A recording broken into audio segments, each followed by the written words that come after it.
So I'm doing this tonight for tomorrow's supper.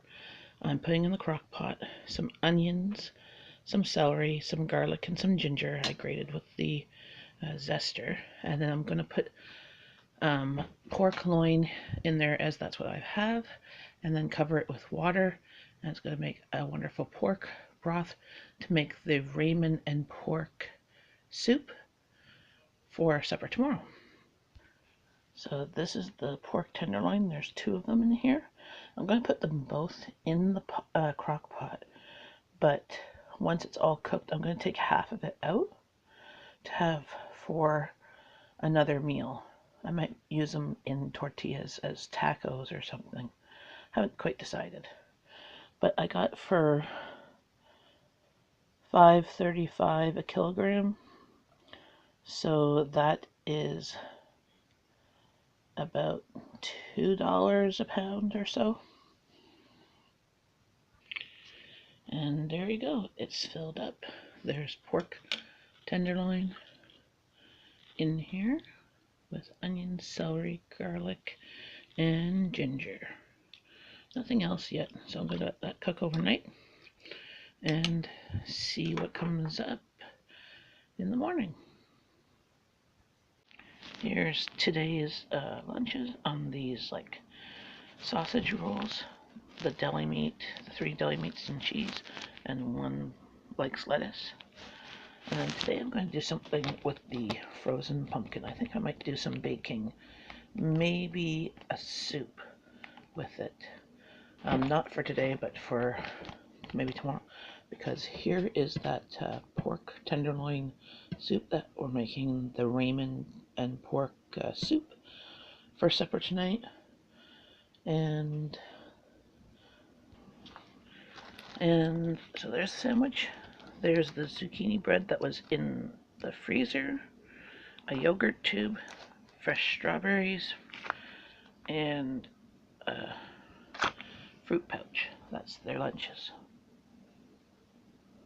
So here is the pork broth that has been cooking all night. All that was in here was garlic, ginger, onions, and the pork loin. The recipe called for pork butt, but I did not have it. So as you can see, it literally is falling apart. And I'm going to shred this pork kind of pieces. I think I need to get a slotted spoon because it's literally falling apart versus this fork.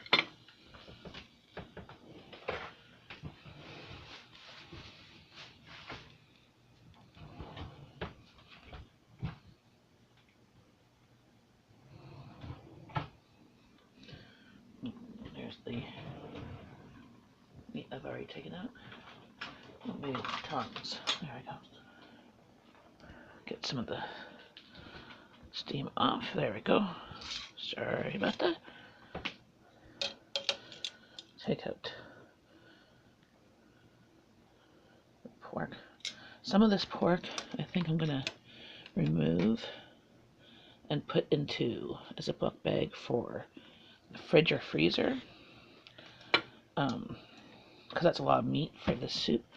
This is going to be for supper. I'm going to be making a ramen pork soup, and I'm going to add some chopped bok choy in there.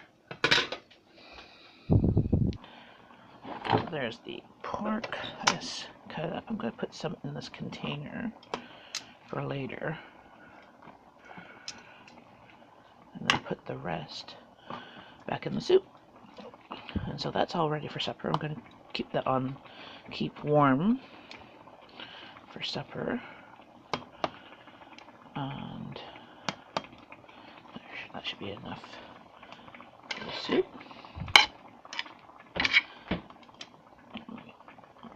Up there.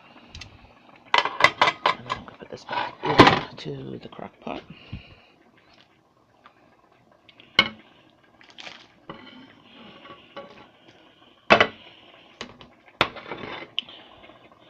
And so supper's done.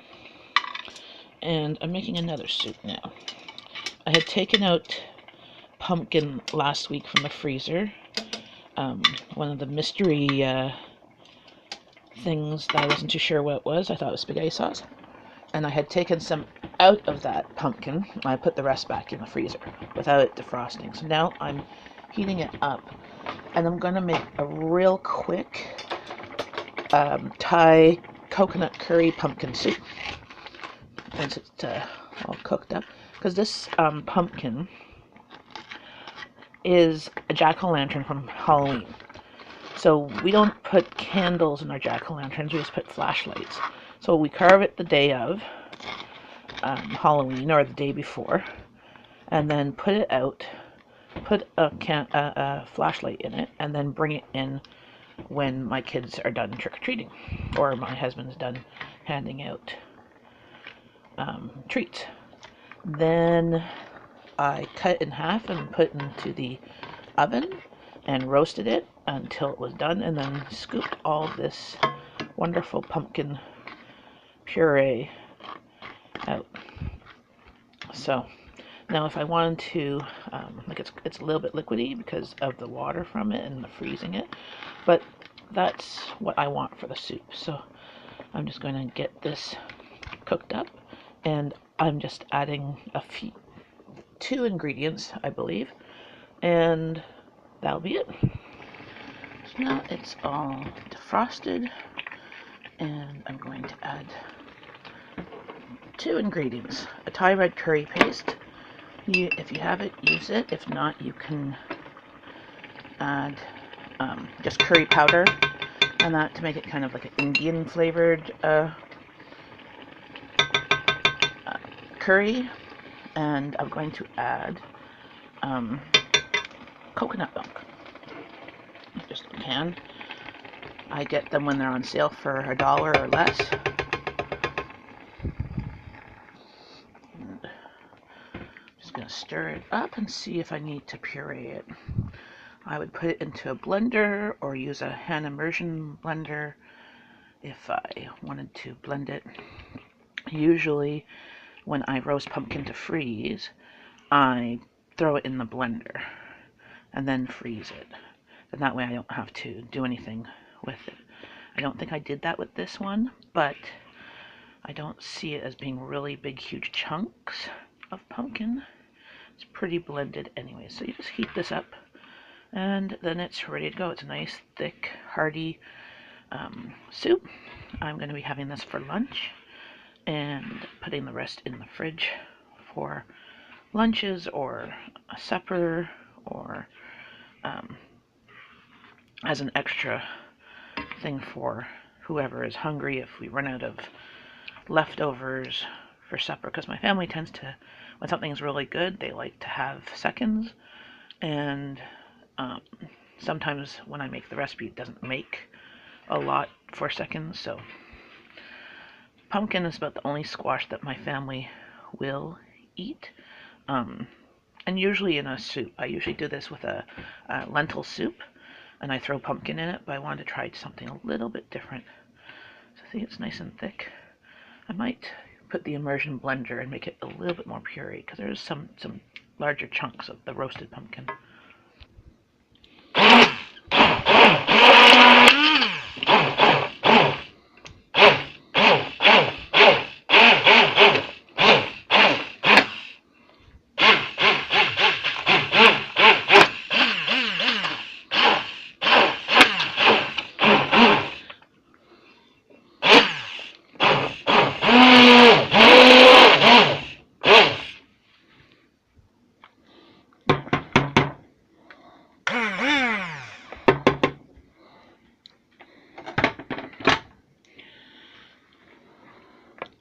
So now it's much creamier and smoother.